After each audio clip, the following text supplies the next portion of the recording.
Dear students, say hello to the newest member of WIUT family. The WIUT Wolf is here to bring energy, excitement and the spirit to every corner of our campus.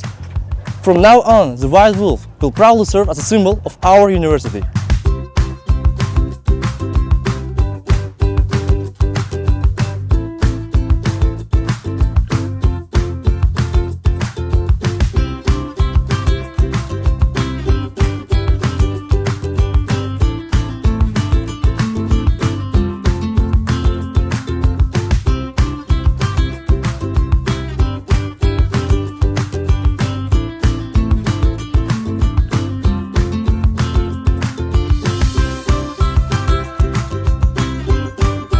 The WIUT Wolf is here to stay.